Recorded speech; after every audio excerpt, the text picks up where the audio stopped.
Sir, இந்த வளர்ச்சி திட்டங்கள் மற்றும் இந்த வாக்குறுதிகள் ஆகியவற்றினால்தான் இந்த வெற்றிகள் சாத்தியமாகி இருக்கிறது அப்படின்னு அரசியல் விமர்சகர் நந்தகுமார் சொன்னார். ஆனால் இந்த ஜார்க்கண்ட்லேயும் இது போன்ற அந்த மகளிர் உரிமை தொகை அந்த ஜார்க்கண்ட் முக்தி மோர்ச்சா அறிவிச்சது.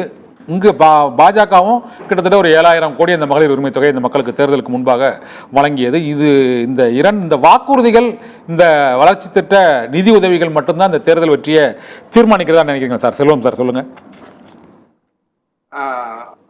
ராஜ் நியூஸ், சத்தியம் நியூஸ் தொலைக்காட்சி நிறுவனத்திற்கு நன்றி, வணக்கம். அதாவது இந்த தேர்தல் முடிவு என்பது அண்ணன் கொஞ்சம் எக்கோ அடிக்குது, கொஞ்சம் தயவுசு சொல்லு.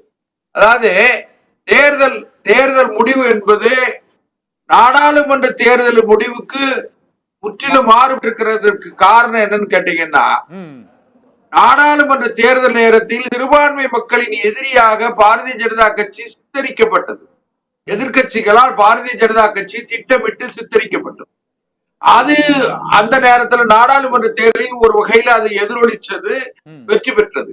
ஆனால் இன்றைக்கு இந்தியாவினுடைய ஒற்றுமையை பாதுகாப்பதற்கு உண்மையான மதசார்பற்ற கட்சி எதுன்னா பாரதிய ஜனதா கட்சி தான் என்பதை மக்கள் உணர்ந்திருக்கிறார்கள். இரண்டாவது, மகாராஷ்டிராவை பொறுத்த வரைக்கும் நீங்க மூத்த நெறியாளர், உங்களுக்கு தெரியும், கேட்வே ஆஃப் இந்தியா என்று சொல்லுவார்கள், இந்தியாவினுடைய நுழைவாயில் என்று சொல்லுவார்கள்.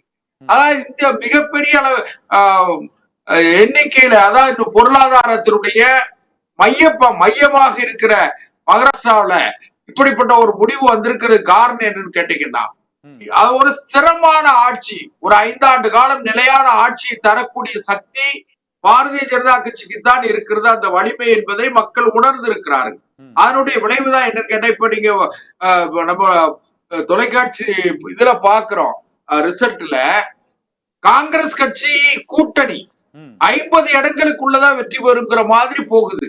அந்த ரிசல்ட் போறதை பார்க்கும்போது 288 இடங்கள்ல காங்கிரஸ் காங்கிரஸ் கூட்டணி 50 இடங்களுக்குள்ளதான் வெற்றி பெற முடியும் என்பது என்கிற வகைய செய்தி போய்கிட்டு இருக்கு.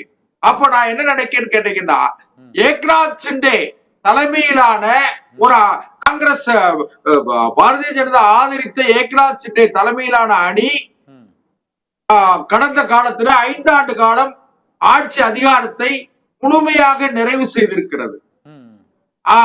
அதே நேரத்துல சரத்பவார் என்கிற செல்வாக்கு மிக்க தலைவர், உத்தவ் தாக்கரே என்கிற செல்வாக்கு மிக்க தலைவர்கள் எல்லாம் தோற்கடிக்கப்பட்டிருக்கிறார்கள். அதுல என்னன்னா, நீங்க பாரதிய ஜனதா கட்சிய நீங்க தேசிய அளவில எப்படி பார்க்கணும்னு கேட்டா, தேசிய அளவில இந்தியாவினுடைய இறையாண்மையை, இந்தியாவினுடைய நம்பகத்தன்மையை, இந்தியாவினுடைய செல்வாக்கை, இந்தியாவினுடைய ஒற்றுமையை கட்டமைத்து பாதுகாக்கக்கூடிய சக்தி பாரதிய ஜனதாவுக்கும் அதனுடைய கூட்டணி கட்சிகளுக்கு தான் இருக்கிறது என்பதை மக்கள் உணர்ந்திருக்கிறார்கள். நான் இந்த வெற்றியை தலையில வச்சு கொண்டாடி கூத்தாடி நாம அப்படி பேச நான் விரும்பல. ஏன்னு கேட்டா, இது இவர்கள் எனக்கு உண்டான பேசிய நண்பர் நந்தகுமார் சொன்னத மாதிரி எதற்கெடுத்தாலும் சிறுபான்மை, அதாவது மத சிறுபான்மை, இன சிறுபான்மை, மொழி, மாநில பிரிவினைவாதம், இதெல்லாம் பேசுறது எதுன்னு கேட்டா காங்கிரஸ் கட்சியும் கூட்டணி கட்சிகளும் தான். நீங்க தமிழ்நாட்டிலேயே கூட பாத்தீங்கன்னா எடுத்த உடனே சிறுபான்மை என்கிறார்கள். நான் என்ன சொல்றேன், சிறுபான்மையும் கிடையாது, பெரும்பான்மையும் கிடையாது. மக்கள், இந்தியா 140 கோடி மக்களை உள்ளடக்கிய பரந்துபட்ட இந்தியா என்கிற ஒற்றுமையை பாதுகாப்பதற்கு பாரதிய ஜனதா கட்சியால் மட்டும்தான் முடியும் என்பதை மகாராஷ்டிரா மக்கள் தீர்ப்பளித்திருக்கிறார்கள் என்பதுதான் என்னுடைய கருத்து.